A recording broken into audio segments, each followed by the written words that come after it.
berdoa. Damai sejahtera Allah yang melampaui segala akal, itulah yang akan memelihara hati dan pikiranmu di dalam Kristus Yesus Tuhan kita. Amin.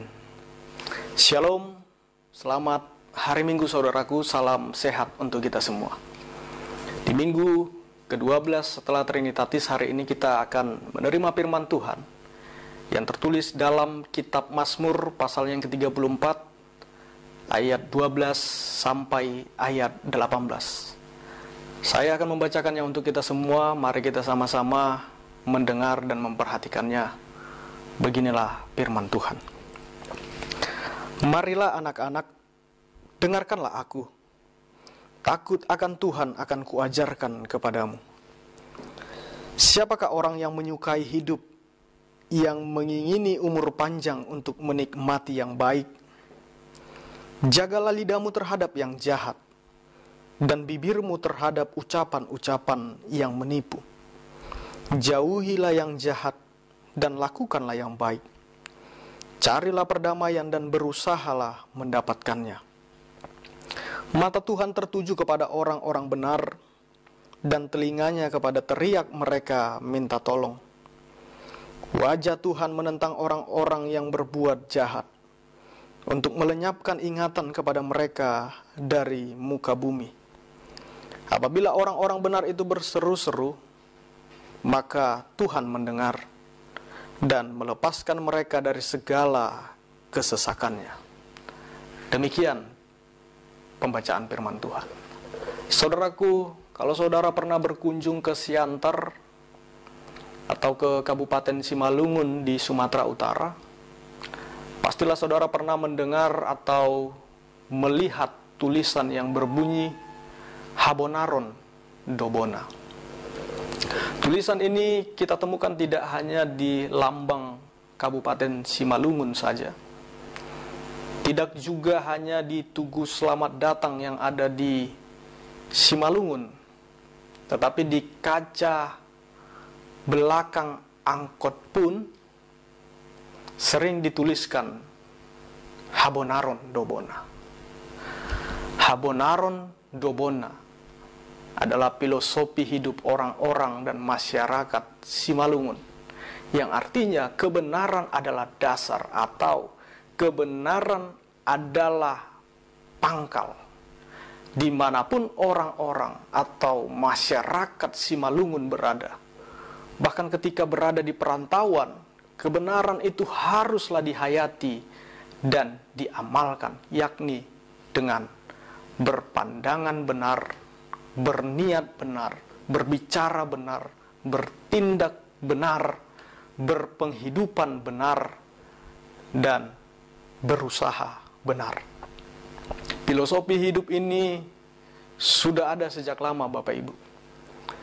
Sejarah Simalungun mencatat puluhan tahun yang lalu ketika filosofi hidup Habonaron Dobona benar-benar dihayati dan diamalkan, di daerah Simalungun tidak pernah terjadi pencurian, penipuan, dusta, dan perilaku bejat lainnya. Karena semua penduduk setempat itu berusaha hidup benar dan berlaku jujur demi kepentingan bersama. Dusta, mencuri, menipu, dan perbuatan buruk lainnya itu dianggap sebagai perbuatan yang rendah dan sangat hina. Itu sebabnya pada saat itu rumah tidak perlu pakai kunci. Jika berpergian cukup menutup pintu dan jendela pakai ganjal supaya tidak terbuka oleh angin, atau supaya tidak dimasuki ayam, bebek, entok, angsa, dan hewan-hewan lainnya. Semua orang saling menjaga. Tapi itu dulu. Sekarang ya begitulah. Jangankanlah dulu rumahnya dikunci, yang sudah jelas-jelas dijaga satpam, ada orang yang menjaga, bahkan ada CCTV, kemalingan juga. Jadi praktek daripada Habonaron Dobona itu semakin lama semakin terdegradasi. Tidak bisa kita pungkiri, semakin hari dengan berkembangnya zaman, ternyata kejahatan itu, pencurian itu, penipuan sudah jauh lebih dinikmati dan dihidupi kebanyakan orang daripada hidup benar. Melakukan kejahatan tampaknya sudah menjadi gaya hidup sebagian orang. Sulit pensiun dari perbuatan itu. Sepertinya ada yang kurang kalau tidak melakukan kejahatan, tidak menipu, tidak berdusta, tidak mencuri, apalagi mencuri uang rakyat. Hidup benar itu dianggap hanya konsumsi orang bodoh saja, yang tidak mau cepat kaya, yang tidak mau cepat naik jabatannya. Maka tidaklah berlebihan jika ada orang bijak mengatakan mudah mencari orang yang pintar, tetapi sangat sulit mencari orang benar. Saat ini mencari orang yang pintar sangatlah mudah, akan tetapi sangatlah sulit untuk mencari orang yang benar. Siapa yang menjadi pejabat? Siapa yang menjadi penguasa? Siapa yang menjadi penegak hukum? Tentulah orang yang pintar. Semuanya adalah orang-orang yang pintar. Kalau mereka nggak pintar, nggak mungkin mereka ada di posisi itu. Pertanyaannya, apakah mereka semua orang benar? Tunggu dulu. Belum tentu. Nah, saudaraku, firman Tuhan hari ini mengajak kita untuk tetap memilih hidup benar. Mengapa saya katakan memilih? Karena ada pilihan. Dan hanya ada dua pilihan. Hidup benar dan hidup dalam kejahatan. Atau orang benar dan orang yang berbuat jahat. Hanya dua pilihan. Tidak ada pilihan orang setengah benar dan orang setengah tidak benar. Tidak ada. Hanya ada dua, orang benar dan orang yang berbuat jahat. Artinya kalau tidak hidup benar, ya otomatis hidup tidak benar. Begitupun sebaliknya. Saudaraku, apakah orang benar itu adalah orang yang tidak pernah berdosa? Apakah orang benar itu adalah orang yang tidak pernah melanggar hukum? Dan apakah orang benar itu adalah orang-orang yang tidak pernah bersalah? Kalau demikian yang disebut sebagai orang benar, maka saya pastikan tidak ada satupun orang yang benar di dunia ini.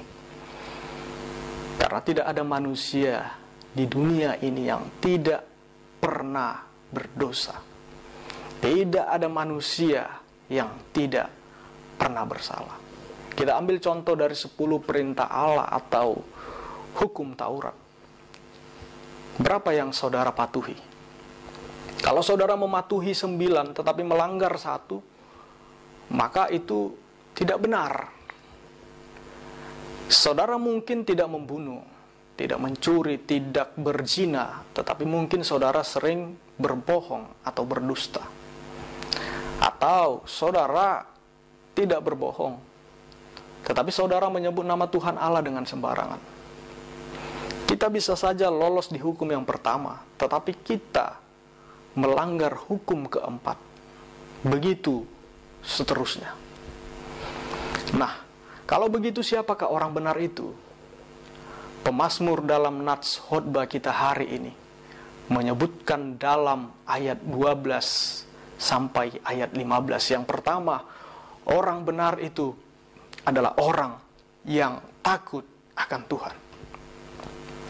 Takut di sini bukan dalam artian ngeri atau gentar ya.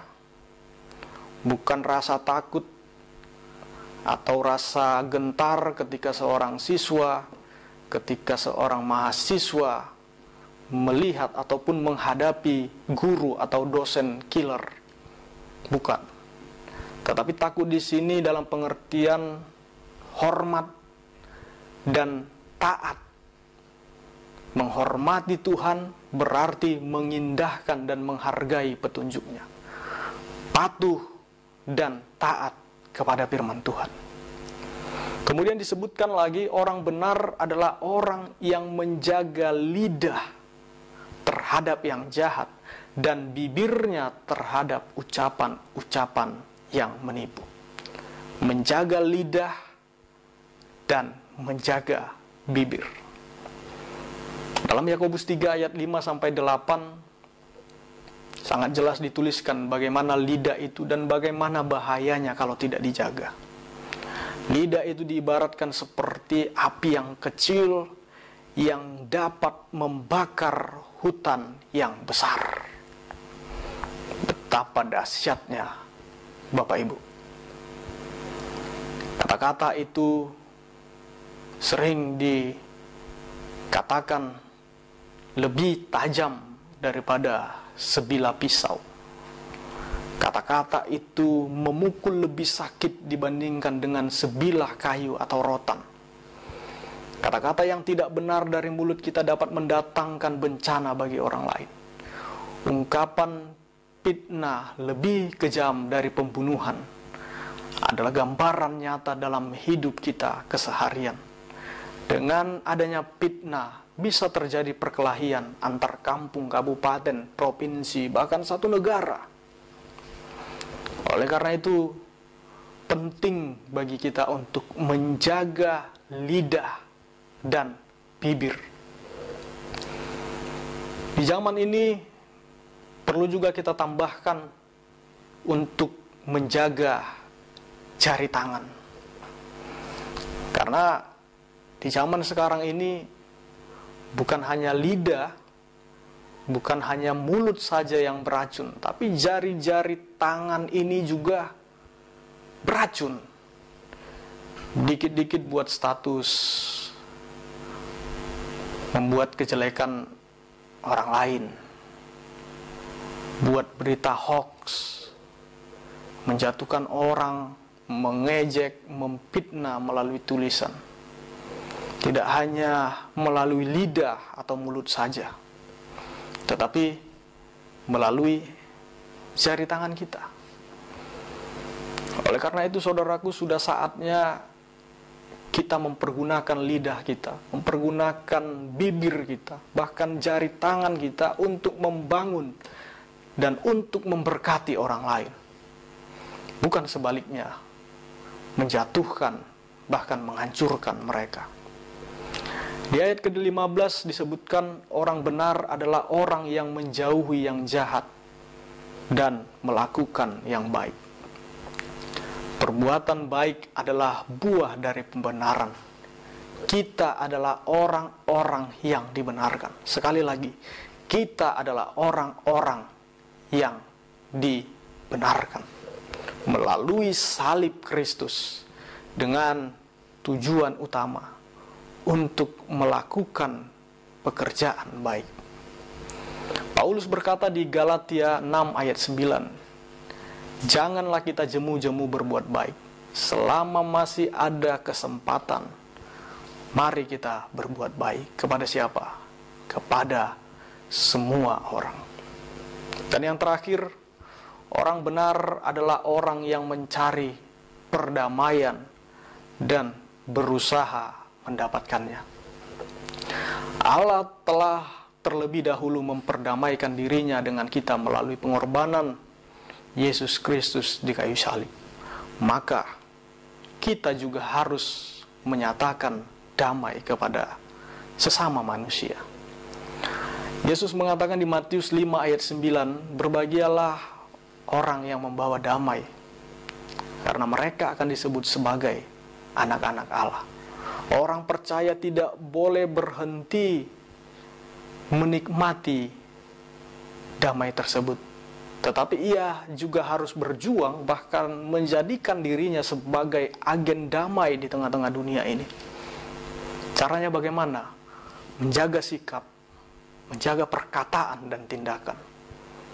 Mau memberikan pengampunan. Ini paling penting. Mau memberikan pengampunan. Tidak menyimpan dendam, apalagi membalaskan yang jahat. Mengapa ada orang yang tidak bisa berdamai dengan saudaranya selama bertahun-tahun, bahkan sampai dia mati? Karena tidak mau memberikan pengampunan dan tidak mau meminta maaf. Dan satu lagi, cara untuk mengusahakan perdamaian itu adalah memberikan nasihat yang positif kepada sesama yang bertikai atau bermusuhan. Buanglah sikap masa bodoh. Berikan nasihat yang positif, berikan nasihat yang baik, bukan malah menjadi kompor atau menjadi provokator. Ambillah posisi netral dan jangan memihak kepada satu pihak. Ya, jangan memihak kepada salah satu pihak. Bersikap netral. Kita wajib saling menasehati dan saling mendorong dalam melakukan apa yang baik dan benar. Dengan demikian, kehadiran kita itu akan seperti lilin yang selalu memancarkan cahayanya. Saudaraku, mencetak atau memproduksi orang benar itu tidaklah terjadi dengan sendirinya. Ada proses yang harus dilakukan, yang terus diajarkan, terus-menerus dipelajari dan diterapkan sejak awal kehidupan. Di ayat 12 dikatakan, marilah anak-anak, dengarkanlah aku. Takut akan Tuhan akan kuajarkan kepadamu. Pemazmur di sini sebagai orang tua yang menasehati anak-anak muda agar mereka belajar hidup untuk takut akan Tuhan sejak dini. Maka pertanyaannya, apa yang saudara ajarkan berulang-ulang dan terus-menerus kepada anak-anak saudara?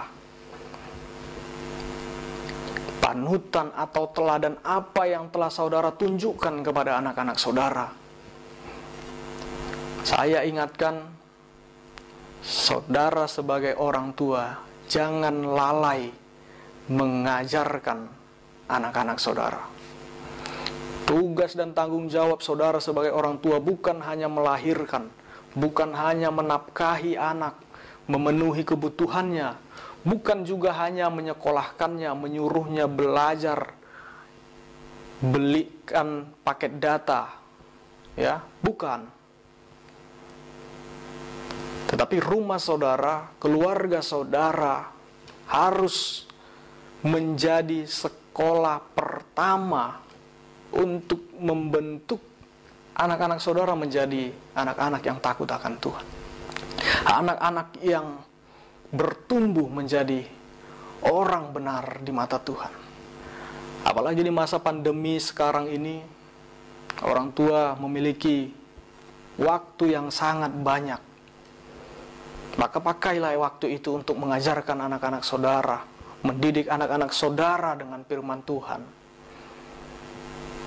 Namun pertanyaannya, jika orang tuanya jarang berdoa, jika orang tuanya jarang ibadah, jika orang tuanya jarang baca firman, jarang dengarkan firman Tuhan, apa yang mau diajarkannya? Maka perlengkapilah diri saudara sebagai orang tua. Perlengkapilah anak-anak saudara, keturunan-keturunan saudara melalui pengajaran-pengajaran kebenaran dan takut akan Tuhan. Saudaraku, menjadi orang benar bukan berarti hidup tanpa masalah, ya.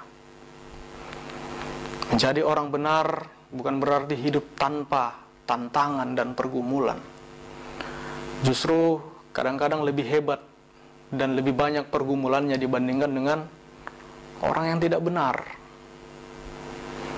Tapi saya suka cerita tentang petani kentang yang setelah panen seluruh kentangnya itu diangkut ke bak mobilnya untuk dibawa ke pasar.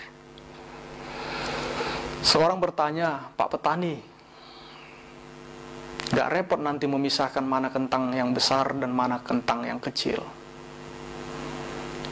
Kemudian petani itu pun menjawab, "Oh, tentu saja tidak akan repot memisahkannya lagi. Sebab nanti selama perjalanan menuju pasar akan ada begitu banyak goncangan karena jalan yang tidak rata yang akan dilalui oleh mobil angkut ini. Kentang yang besar akan selalu tampil ke permukaan, sedangkan kentang yang kecil akan menjadi turun ke bawah dengan sendirinya. Jadi nggak repot lagi untuk memisahkannya." Itulah kebenaran dalam kalimat orang benar di mata Tuhan. Dia tidak akan mudah goyah karena guncangan, karena masalah, karena pergumulan. Tetapi justru guncangan itulah, pergumulan itulah, tantangan hidup itulah yang akan membuat akhirnya mereka mampu tetap bertahan dan mampu muncul kembali ke permukaan, tidak tenggelam. Ya, itulah orang benar dalam menghadapi pergumulan tantangan hidup. Saudaraku, yang harus kita lakukan sebagai tanda kita orang yang sudah dibenarkan adalah menjadi orang benar. Dan ingatlah, orang benar itu selalu istimewa di mata Tuhan. Orang benar itu selalu istimewa di mata Tuhan. Mata Tuhan tertuju kepadanya. Doa-doanya, seruan-seruannya didengarkan Tuhan.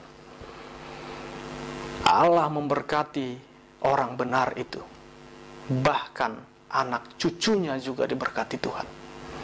Dalam Mazmur 37 ayat 25 dikatakan, dahulu aku muda, sekarang telah menjadi tua, tetapi tidak pernah kulihat orang benar ditinggalkan, atau anak cucunya meminta roti.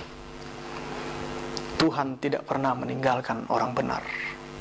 Sebaliknya, Tuhan tidak suka orang yang melakukan kejahatan, dan siapa yang membenci orang benar akan menanggung hukuman. Amin. Kita berdoa. Terima kasih Tuhan buat firman-Mu yang menyapa kami.